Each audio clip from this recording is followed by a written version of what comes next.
What's going on YouTube? I am dukedobbins FTW, and the gameplay you're watching right now on your screen is the 8th mission of the Destiny campaign. It is more than halfway through the campaign, and if you pay close attention, you'll notice at the beginning there, I showed you the recommended power level for this mission is 170. My power level is 176, okay? In this recording, I have not played the mission before. I am at the recommended power level, and this footage, I think, perfectly sums up the Destiny PvE experience. Notice that I can very easily skip large sections of the mission without even firing a shot, because the enemies aren't strong enough to stop you even if you walk right by them. And then about 90 seconds in here, I hit a door which doesn't open until I've cleared the room, which is very rare. But I figure, okay, this is a great opportunity to demonstrate some of the super intense and dynamic gameplay of Destiny. So I start clearing enemies, and you'll see I never once have to aim down sights. There's no tactics here. I'm basically able to walk up to each one of these enemies one at a time and hip fire them in the face. I never have to take cover except for once at the end because I'm playing like such a jackass. I have a full in-depth review still in progress for this game, where I will go in-depth on the PvP and the story and the larger mechanics of the progression system. But right now, it's important that anyone on the fence about this game or possibly considering getting it, because your friends got it or whatever, understands that the PvE content, the campaign, the story mode, it is not worth $60, period. And this game, thus far, has much less value than even Destiny 1. I can confirm, and this is indisputable, that at least the first half of this game's content does not count as content, in the same way that an empty display case at GameStop does not count as a game. I will show you the moment that I realized I no longer needed to shoot back at enemies in the Destiny campaign.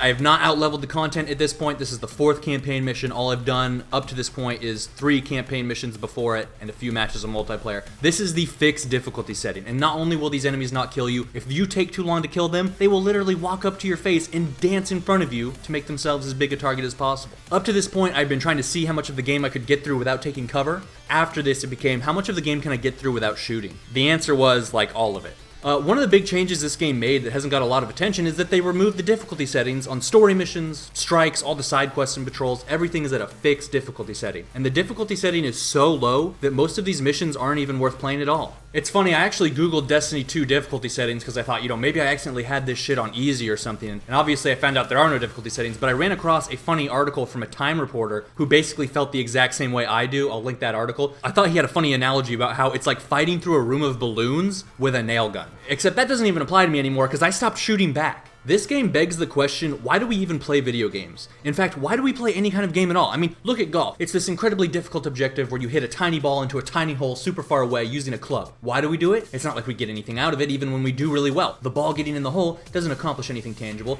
except that it's fun. We enjoy the challenge. The same is true for any sport and any game. It's made up challenges that we complete for entertainment because it's fun to utilize our mental and physical capabilities, okay? But if you remove the challenge, it becomes something more akin to a chore. Destiny 2 is the equivalent of going to the golf course, buying a golf ball, and then carrying that motherfucker to the end of the course and placing it in the hole. And doing that on every hole. In fact, that would be more difficult than playing this game, but just about as entertaining. Everything in this game is hollow. Look at these obstacles. Trip mines, where if you shoot one, they all disappear. Laser traps, that you would expect in a tutorial. If you're competent enough to walk in a straight line, none of these should actually qualify as an obstacle to you. It is the illusion of a challenge. Here's some footage from level 6 where they give you a tank, which I thought would be cool. Now keep in mind, my power level doesn't affect the tank, okay? This is the default tank on the default difficulty settings.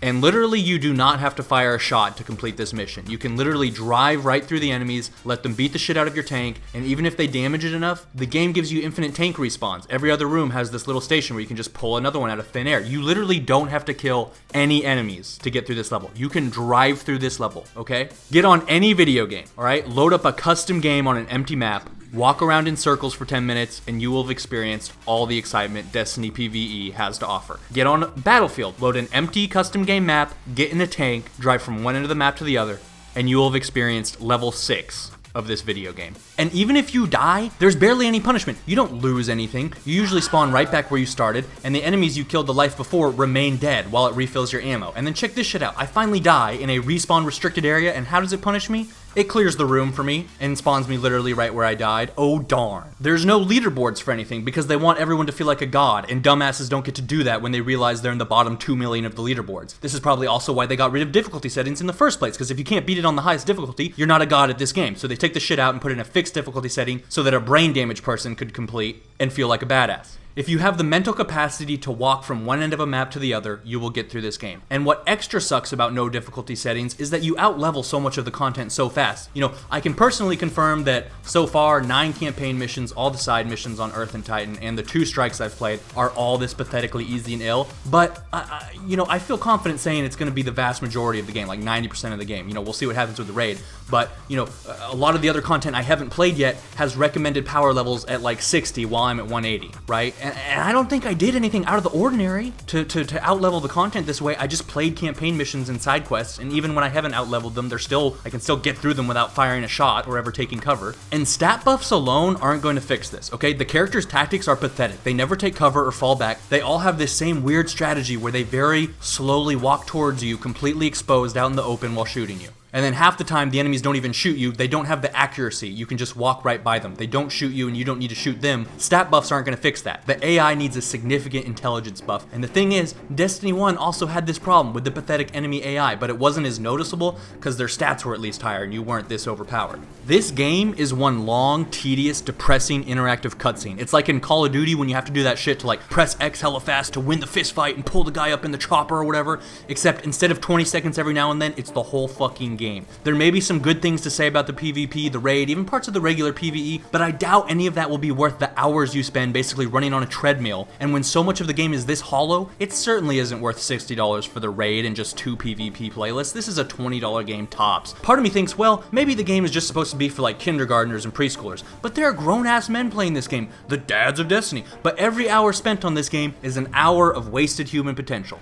Not to mention, I'm pretty sure this shit will damage your IQ. It's like when astronauts go into space and their muscles atrophy because there's no gravity resistance, except it's your brain atrophying on Destiny because there's no intelligence resistance. People are always like, if you don't like it, don't play it. But this is the case where if you don't like it, you need to speak out against it, because this shit breeds laziness, narcissism, and entitlement. This shit is the epitome of participation trophy gaming. Its popularity sends a message to developers everywhere that instead of making a great game, they should provide the illusion of challenge and just trick people into thinking they're awesome. It is an exercise in masturbation. And not a single reviewer has brought this shit up, except from the fucking Time Reporter, who I'm sure doesn't even have that many gamers in his audience. It's about tricking people into feeling proud about themselves without actually giving them something to be proud about. It perfectly sums up Destiny culture. It's not about substance, it's about style. What's always been very revealing about the kind of culture this game breeds is what causes outrage in the Destiny community. This game launched with microtransactions that have significant in-game effects. You can buy mods that affect your weapon stats, your armor stats, your character stats and perks, mods that change how fast your health regenerates, mods that change how fast your grenades and supers recharge. I remember when Eververse first came to Destiny 1, it was just cosmetic stuff, and I said it was a slippery slope, and someday it would be important in-game stuff, and everybody laughed. Well, who the fuck is laughing now, bitch? But that's not the point. The point is, the Destiny community didn't give a shit about those substantive gameplay affecting microtransactions. The official subreddit had like one post about it, and it was defending the shit, because of course. But then, when you mess with their shader microtransactions, the cosmetic shit, that's when the Destiny community goes absolutely batshit, and half the top posts from the last week are people bitching about the shaders. Only one of those posts was about the substantive microtransactions, and it was defending it. You can check for yourself. Because this game has never been about the gameplay or the substance. It has always been about the style. We saw the same thing in Destiny 1. The cut content controversy was nothing compared to the DEF CON 1 freakout Guardians had after the Taken King Luke Smith interview where they realized Bungie was trying to screw them on the special in-game shaders and the Happy Meal toys. It's never been about the gameplay. It's always been about having all the cosmetics and looking sick as fuck.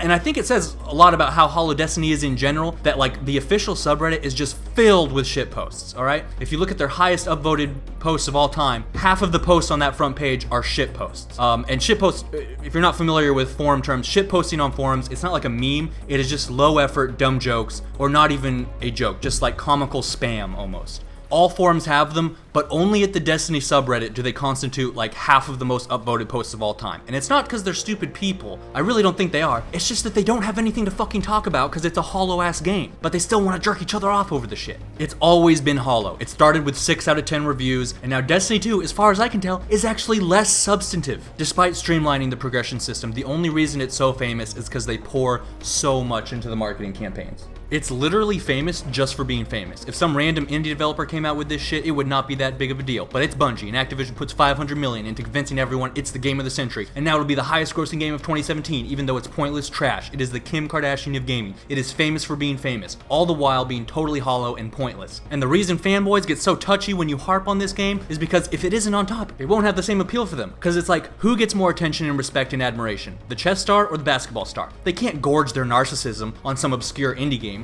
It has to be the game that everyone knows about and talks about, right? It has to be the game. And if you try and expose how hollow this trash piece of shit game is, you're really exposing how hollow all their in-game accomplishments and stupid shaders are. And if that happens, well then they can't use the game to compensate for the fact that they were supposed to be movie stars and CEOs and presidents, but they're not because we lived in a fucked economy that got raped by trickle-down economics, and the social mobility ladder is gone, and they can't get up, so they hide in Destiny where they can pretend they're living out their full potential, even though they could have gotten through this whole campaign at age 5, motherfucker. It's a scam. It is hollow participation trophy Kim Kardashian trash. It makes us weak, it makes us dumb. It sates our narcissism and laziness. It is a disgrace to gaming and gamers everywhere. Sorry, not sorry. The For the Win query of the day is, what do you think of Destiny 2 so far based on your time playing it or watching videos of it if you don't have it? Thanks for watching. Please remember to rate. This is Batman signing out. Good work, Cody.